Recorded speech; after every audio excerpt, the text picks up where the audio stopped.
Welcome back to my channel guys. Ayan, panibagong episode tayo ngayong araw. So for today's adventure, dito na tayo sa ating spot. At dito tayo unang magdadive, no? So gagamit na tayo ng ating GoPro. Ito na yung ating pangalawang beses na gagamitin natin yung GoPro natin, GoPro Hero 4 Silver.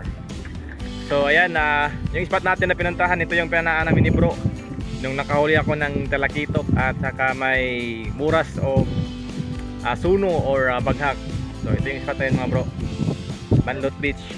So medyo malayo to sa amin, mga 10 minuto siguro or 8 minutes na biyahe bago ka makarating dito.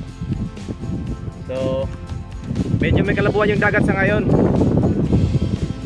Yan, hindi nyo lang makita kung anong kita dito sa cellphone natin. Pero nung dinaan natin kanina, talagang malabo yun. At shoutout na pala sa mga classmate kong si unang-una shoutout kay Desiree Alag. At ayan, shoutout din po kay Arbilin Umpoy. Ayan po, shoutout. At shoutout din natin si Janice Dulpina. Ayan po, shoutout. At shoutout din natin si Jehovah Grace Bayang. Ayan. At shoutout din natin yung tropa ko, sila bro Georgie Adventure at si Prings TV. At shoutout din natin sila ni Kaloy Mix Vlog, si June TV Vlog at si Islandga TV. At shoutout din natin si June Fishing TV from Surigao del Sur. Ayan po, maraming salamat. At shoutout din natin si Ka Fishing. Ayan, shoutout din natin sila PG ang Hilos Sanglitan. Ayan, umulan na po. Si Tam Christian Antigro, kay Bro Sambayon, shoutout po. At kay Ryan Felicio o kay Eljon Cascara. At shoutout din natin si Riman Gloria. Ayan, maraming salamat po. Sa mga baguhang viewers po natin dyan, huwag niyo pong kalimutang mag-like ng video natin at mag-share at mag-subscribe po. Ayan, maraming salamat po. Ayan, stay tuned po kayo dahil magdadive na tayo yung araw to. Ayan, samahan niyo po ako mga bro dito sa ating bagong episode. So bagong episode, bagong adventure na naman. Ayan, so ayan, stay tuned.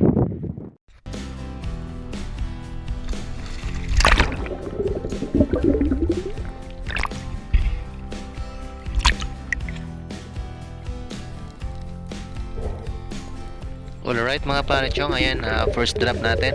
Ito po ay medyo mababaw lang, nasa mga 6 na di pa lang naman. So dito nag-ambush tayo dahil malabo yung dagat. Ito yung maganda kapag malabo, maganda mag-ambush talaga. At nag-fish call na rin tayo at hindi tayo nabigo. Meron namang lumapit na isda. Ito po ay tawag sa amin ay langug or tribali naman sa English. Good size na po mga parechong, mga 1 kilogram on scale po. Ang ganitong klaseng isda mga parechong, ang kuha po nito sa buyer namin, ang bili niya po ay 270 per kilo. Kaya ito po ay 1 kilo, meron na po tayong 270 sa unang dive natin mga parechong.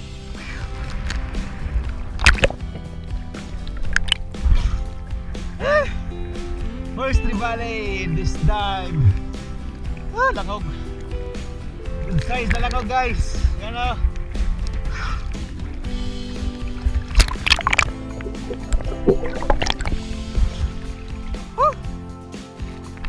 Yan guys, lipat na naman tayo ng spot. Ito naman tayo sa kabilang spot naman.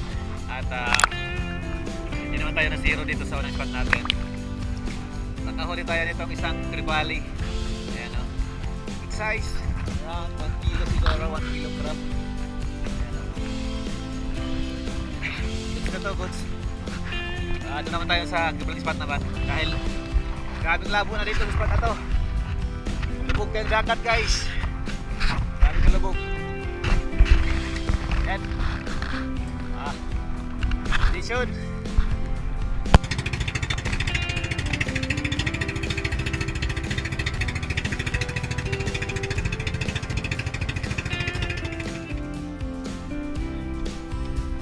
Pagkarating ko dito sa spot na to mga parechong, ayan, matik na po yan, talon na po yan.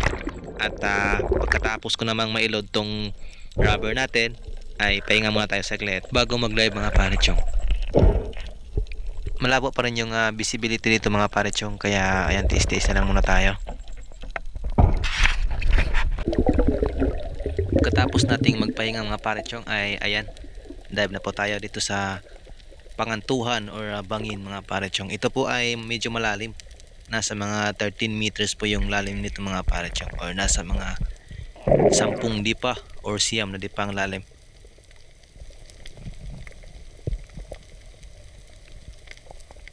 Kapag ganitong mga spot mga parechong, dapat po malayo pa po kayo dun sa spot na yon. Dahan-dahan na po kayo lumangoy or lumapit para hindi mabulabog yung isda sa ilalim or sa baba. At dito meron tayong nakita ang dalawang lipty or harlequin sweet lips mga parechong. At yung malaki sana yung papanain natin. Kaya lang lumayo yung malaki at itong maliit naman yung lumapit sa atin, kaya ito na lang yung pinana natin. Ito po ay good size na. Nasa mga 1.4 kg. Goods na rin dahil yung kuha ng bayo natin dito sa atin ay 180 per kilo. Kaya meron na po tayong 200 plus dito sa isda na to.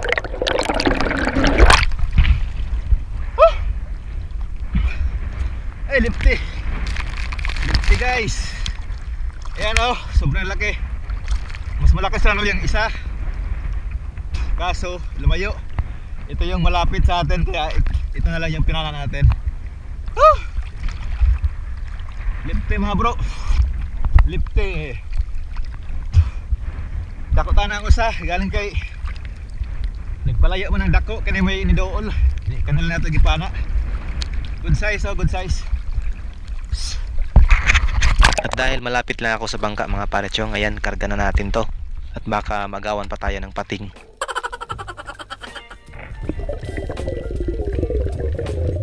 Matapos kong maikarga yung lipty mga parechong, ay binalikan ko itong spot na to.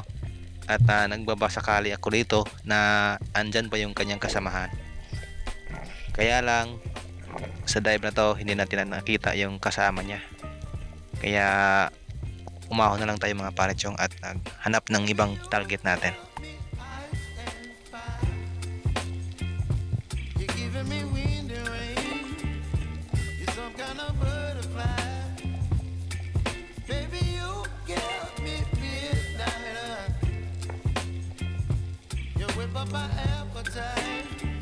After ng ilang dives natin dito sa spot na to mga parechong, ayan, nakahuli rin tayo sa wakas ng isang lupit.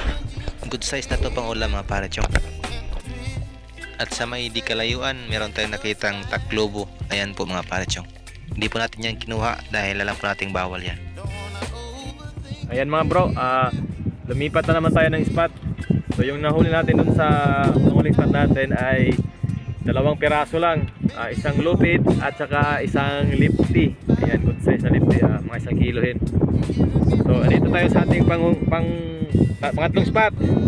Ayan, so andito tayo sa paboritong spot natin. Dito natin nakita yung lupa or marble grouper na napakalaki. So sana mahuli natin yun ngayon or magpakita man lang sa atin ngayon.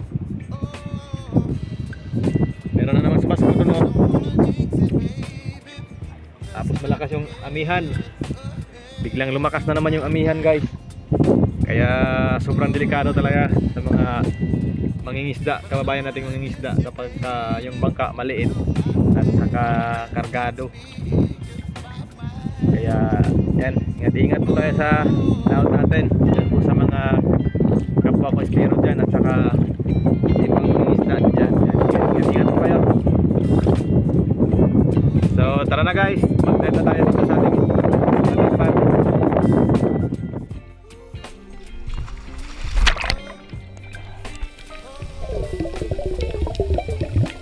Dito naman sa spot na to mga parechong ay sobrang napakalinaw po ng dagat. Ayan po, kikita nyo po na napakalinaw. Kitang kita po yung mga sea grapes dyan or mga lato. At doon po sa may baba naman po, dyan po nakita ko yung grouper or tawag nito sa Surigao ay pugapo. Estimate ko po doon ay nasa mga 6 to 7 kilos. Kaya lang nung time na to hindi ko nakita yung pugapo. At tiningnan ko na lang yung kanyang bahay kung nasa labas ba siya, nag-aabang ng makakain. Ito yung kanyang bahay mga parechong. Napakalaking bitak or crack.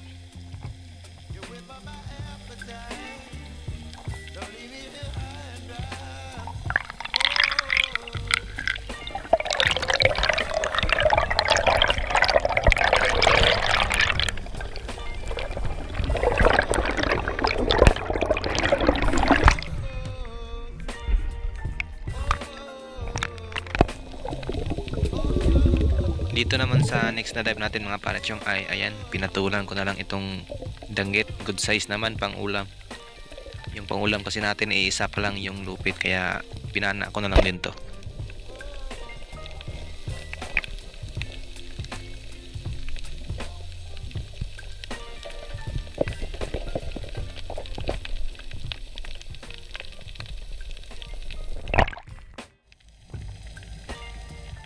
After ng ilang minuto nating paghahanap ng pwedeng panain, ay ito yung nakita natin mga parachong. Isang barakuda po. Napakalaki po ito. Ito po ay nasa mga 10 kilos na siguro. Kaya lang hindi po natin pinana dahil masyado nang malalim. Nasa mga 15 di pa na pataas yung kanyang lalim. At nag-aalangan din ako dahil yung pana po natin ay wala pong buya na nakakabit.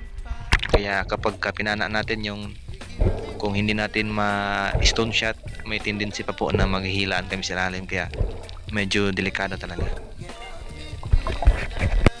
Paalala lang po doon sa mga kapwa ko espero dyan, kung sa tingin nyo po ay medyo alanganin na, huwag nyo na lang po panain yung isda at umahon na lang, dahil ika nga po nila, there's no fish worth our life. Dive safe po sa lahat ng mga espero dyan. Dito naman sa dive na ito mga parachong, tayo po ay nakapana ng mulmul or parrotfish. Ito po ay pinana na lang natin dahil talagang madalang yung malaking isda na panain dito sa spot na to ngayon. Kaya kuha na lang muna tayo ng pangulam natin.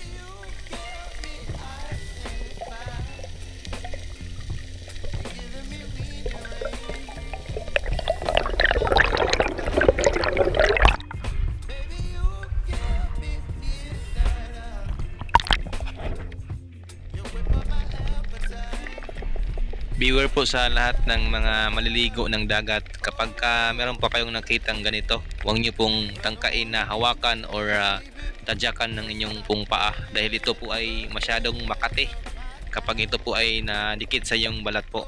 Ayan po, para pong nasusunog yung inyong balat kapag dumikit dito sa parang halaman na to.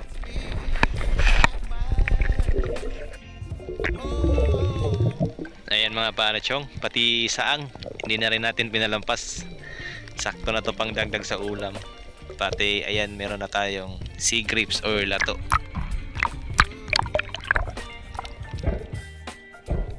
Habang tayo ay pabalik dun sa bangka mga parachong, ay ito yung nakita natin. Ito po ay sea snake or tawag nito dito sa Surigao ay siguwayo or walo-walo mga parachong. Kaya po tinawag na walo-walo or siguwayo dahil sabi-sabi ng mga matatanda na kapag nakagat ka daw nito, meron ka na lang 8 oras or 8 minuto na buhay na itatagal mo. Ayan po, hindi naman po ito mananakit kapag hindi po natin sinaktan. A few moments later. Habang kumakain tayo mga parechong, ay ayan, nag-live po tayo sa ating Facebook at nagpa-games na rin tayo. Pinahula po natin kung ilang kilo yung lipti at saka yung talakitok na huli natin.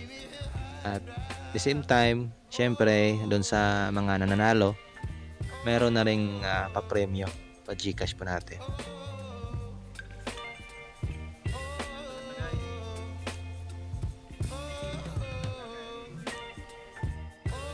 Dito na tayo sa ating apat na spot. Medyo malakas yung hangin. Tayo nakapunta doon sa may nakitaan natin ng GT. Dahil sobrang lalakas ng alon doon, ayun o, puti-puti. Hindi tayo maka-angkla doon. Ano lang tayo.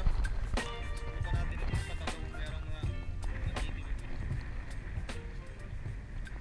Ako pa lang tayo kumain, matapos kumain. At nag-live na tayo kanina. So yung mga pag-games natin, alam nyo na, sa Facebook lang natin yung makikita. So kanina nagpa-games tayo doon sa ating live. Nag-live tayo kanina mga bro. At yung pag-games natin ay yung huhulaan nila kung ilang kilo yung mga isda na nakuha natin. Yung dalawang isda, bawat isa ilang kilo. At tapos ang premyo nun, pa-Gcash natin mamaya. So yan, good luck sa mga mananalo. Maya. Alright, so tara na, dive na tayo mga bro. Ayan mga pare chong, unang drop natin dito sa spot na to. Ito po ay malalim, nasa mga 10 dipa na po ito. Dito po sa dive na to mga pare chong, mayroon sana tayong nakitang barakuda ulit or rumpi. Kaya lang hindi natin na pansin kaagad na nasa taas lang pala natin. Nung napansin na natin siya, palayo naman yung kanyang langoy kaya hindi natin napana.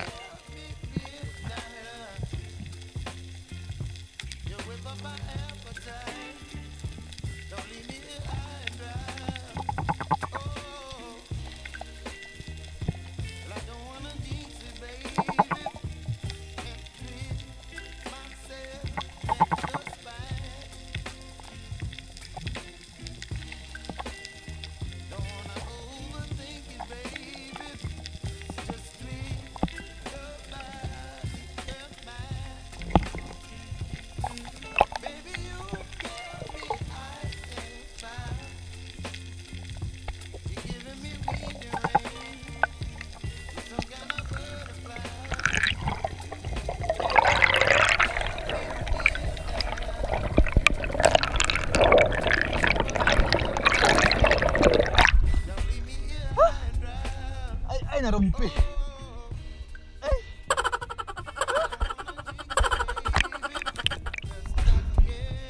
Ay, nagulan, narumpi guys. My godness, siya ako kabantay. Woo! Ay, narumpi. Woo! Siya pa nung bantay na.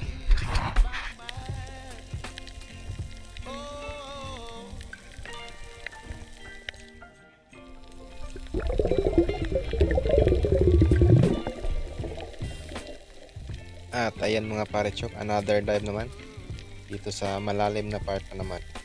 So dito mga pare chong, meron sana tayong nakitang malaking Maori sea perch. Napakalaki po mga pare chong, nasa mga 5 kilohin na yon.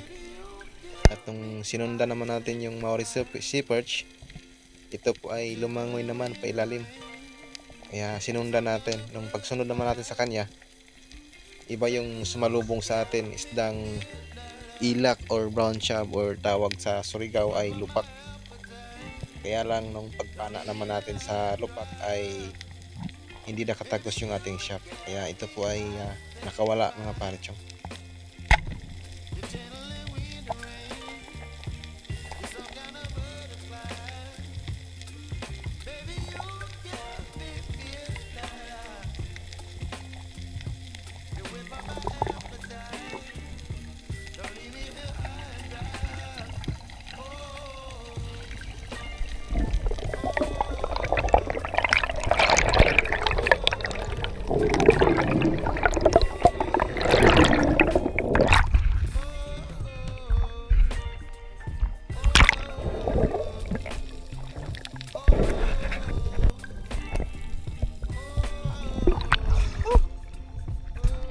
Lupak mga bro. Good size, you know. Hindi natin nabidyan sila alim. Akala ko lang sa lapit sa atin. Meron pala, ayan. Nag-save kasi tayo ng baterya sa GoPro natin kaya hindi tayo nakapag-open ng cam kaagad. Akala ko sa'yo talaga walang isda. Hindi na tayo nag-video. Fish shop natin na baliko. Baliko na naman.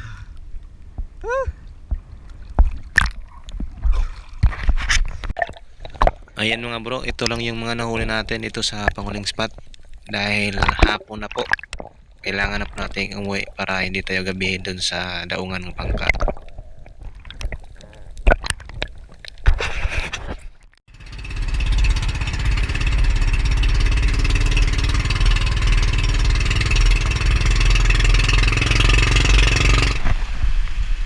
Dara guys, oh. Moment reveal. Okay, 1 point. Nagpa-games ko ba sa Facebook ba? Nag-live ko ngayon na. Ako, Pagkano na ito, di ko pila kilo. Tagaan ta mo sikat.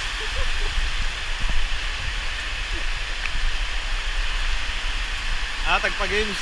Ako, timbangon ko lang sa. Okay.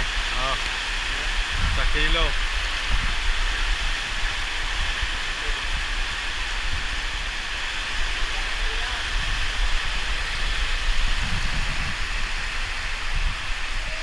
Kan pila man eh.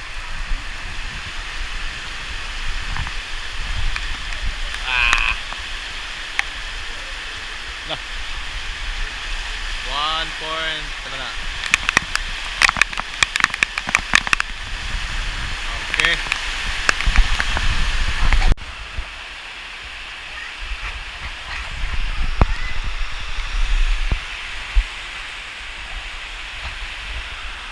Guys, yung ating kinita kanina, ayun na po yung lipte, 1.4, 180 po yung kilo, kaya naging 250 to.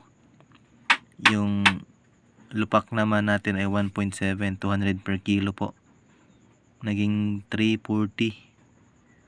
At yung ating langog naman or tribali, 1 kilo, naging 260 po siya dahil yun po ay low class daw na tribali. Kaya ayan, 852 yung ating kinita overall. Goods na po mga parechong. Yung ibabawas natin dito yung konsumo lang po natin sa gasolina. Ayan po, malaki na po ito mga parechong, malaking kita na po ito. Ayan po, thank you. Ayan, thank you Lord sa grasya.